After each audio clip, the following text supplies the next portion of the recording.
नाज़रीन भलीकार चवंदासीं मासूम फातिमा फरडो जो केस किथे पहुतो जेको सवाल है हिन वक्त ताईं उनजी पोस्टमार्टम रिपोर्ट पधरी छो न कई वई आहे छाकाणि त अख़्तियारनि चयो त 2 हफ़्तनि में रिपोर्ट अची वेंदी 2 हफ़्तनि खां वधीक टाइम गुज़री वियो आहे इन सां गॾोगॾु जेके DNA सैंपल्स वरिता विया हुआ उन्हनि जूं रिपोर्ट्स पधरियूं छो न कयूं वयूं आहिनि ऐं इहो बि हिकु सवाल जो निशान आहे जेके नामज़द मुख्य जवाबदार आहिनि या ॿिया जवाबदार आहिनि उन्हनि जी गिरफ़्तारी हिन वक़्त ताईं छो न थी सघी आहे इहो बि हिकु सवाल आहे सॼी सिंध में रोज़ानो एहतजाज थिए थो मासूम फातिमा फरडो जे खून सां इंसाफ़ करण जे लाइ रोज़ानो एहतजाज थिए थो सॼी सिंध सरापा एहतजाज आहे पर हिन वक़्त ताईं अहिड़ी का बि पेश रफ़्त न पई थिए जंहिंमां उन इंसाफ़ थींदे नज़र अचे मासूम फातिमा फरडो जे वालदेन खे 3/8 हुया उन्हनि खे धमकियूं ॾिनियूं वयूं ऐं उन जेका उनजी अमड़ आहे उन इहो ख़दशो बि ज़ाहिर कयो त फातिमा जो केस लोड़ण जी कोशिशि कई पई वञे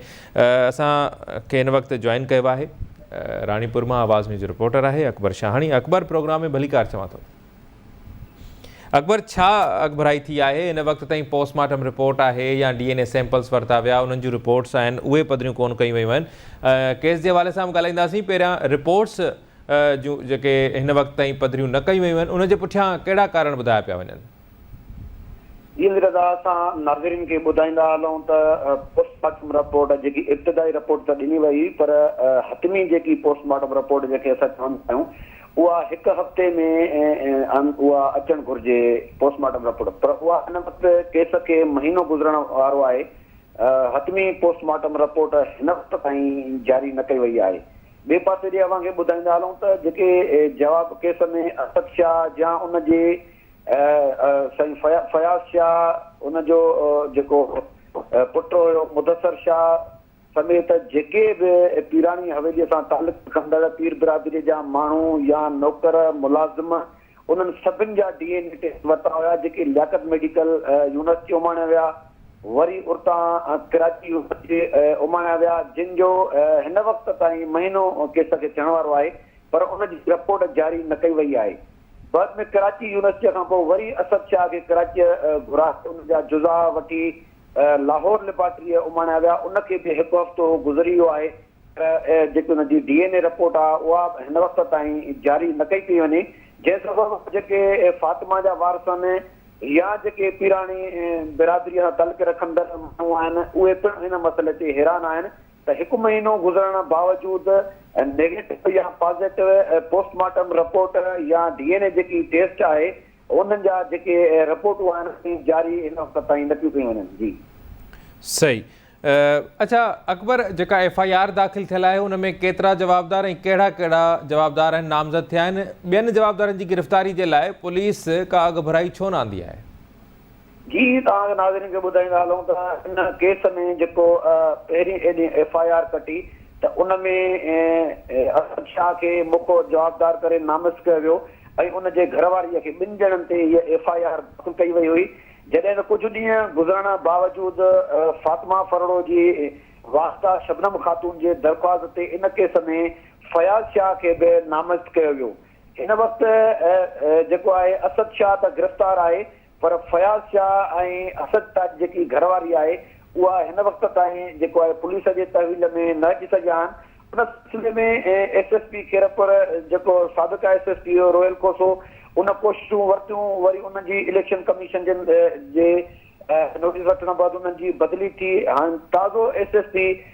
समीउल्लाह सुमरो मुक़ररु थियो आहे जंहिं पहिरें ॾींहुं अची पुलिस ऑफिसरनि सां इन मुतलिक़ इजलास घुराए ऐं केस बाबति ब्रीफिंग वरिती जंहिं रानीपुर पहुची वाक़े वारो जेको पीरानी हवेली में कमरो आहे उनजी जेको आहे दौरो कयो जंहिं बैदि वारसनि जेको फातिमा फरडो जा वारस आहिनि उन सां मुलाक़ात करण बैदि हिन फौरी तौर ते पुलिस जेके हल्का आहिनि उनखे हुकुम ॾींदे चयो त फौरी तौर ते फयाज़ शाह ऐं असद शाह जे घरवारी खे फौरी तौर गिरफ़्तार कयो वञे जंहिं सिलसिले में पुलिस मुतक़ियाबाद वसाइण ते चढ़ाई कई जंहिंमें फयाज़ शाह जे वेझो हुअण जे इल्ज़ाम में इलाही बख़्श वसाइण खे गिरफ़्तार कयो जंहिं मुतलिक़ पिणु असांजी SHO सां ॻाल्हि थी हुन चयो त इलाही बख़्श खां असां तफ़्तीश कई आहे जंहिं वटि का ख़ासि जेकी आहे मालूमात न मिली सघी आहे ऐं पुलिस जूं जेके आहिनि मुख़्तलिफ़ टीमूं फयाज़ शाह खे गिरफ़्तार करण जे लाइ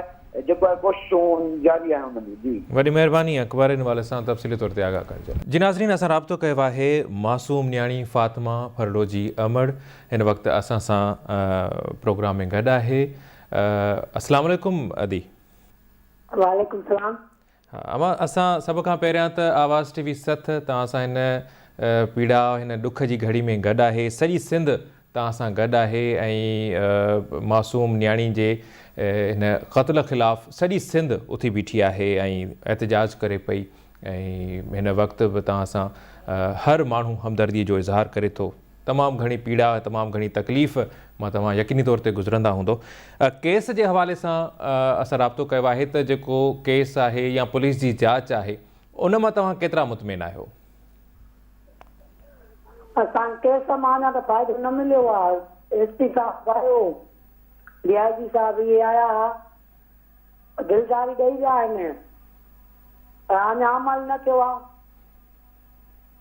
गिरफ़्तारी बि न कई थिए, पीर फयाज़ जा विना जा ॿधिजनि न, ऐं कोर्ट बि नथो ॾिए। पीर सच उहो एसिड में सुतो पियो आहे।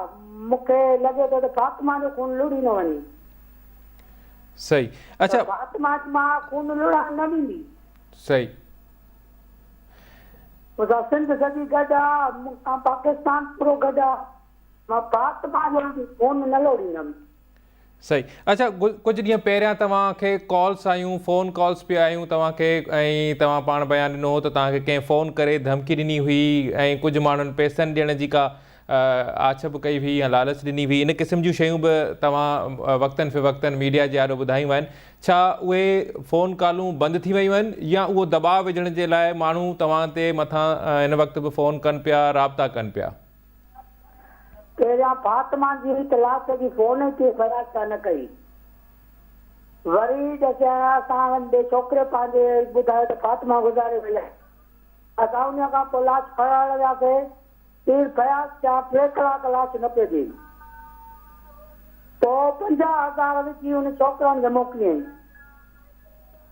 50,000 असां छो वठंदा वकील खां? असांजो पंहिंजो आहे कुनी ऐं खपनि दॿनि ॾिजो फातिमा खे। असांजो पंहिंजो उहो साहिबु, असां पंहिंजो ॾियूं था। असां पिना भली ईअं पीर जो खपनि कान वठंदा।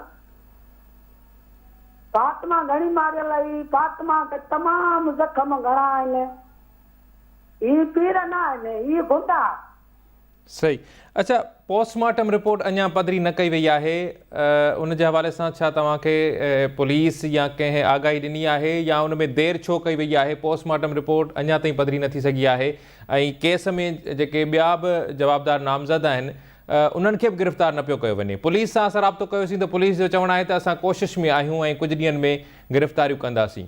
मां न खणंदुसि, मूंखे कुझु थींदो त पीर फयाज़ जामी, असद जामी, इनाज जामी, पीर फयाज़ जा जे पुट मीन। सही। अच्छा, केस जे हवाले सां जेकॾहिं असां ॻाल्हि कयूं त पुलिस जो चवणु आहे त गिरफ़्तारियूं असां कुझु ॾींहंनि में कंदासीं, त पुलिस तव्हांखे सिर्फ़ु आथत ॾिए पई, दिलिजाए ॾिए पई या अव्हांखे लॻे थो त हू का कार्रवाई बि कंदा? तव्हांखे कहिड़ी उमेद आहे पुलिस मां?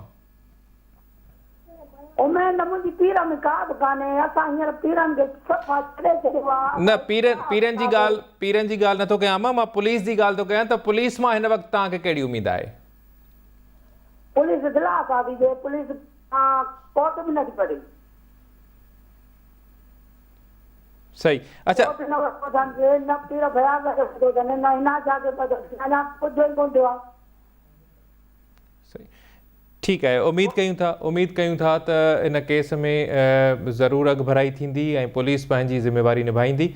नाज़रीन, सॼी सिंध सरापा एहतजाज आहे। मासूम न्याणीअ जो खून लोढ़ण जो ख़दशो, उनजी अमड़ शबनम फरडो इहो ख़दशो पहिरियां बि ज़ाहिर कयो हो। अॼु असांजे प्रोग्राम में बि उन इहो ख़दशो ॾेखारियो आहे।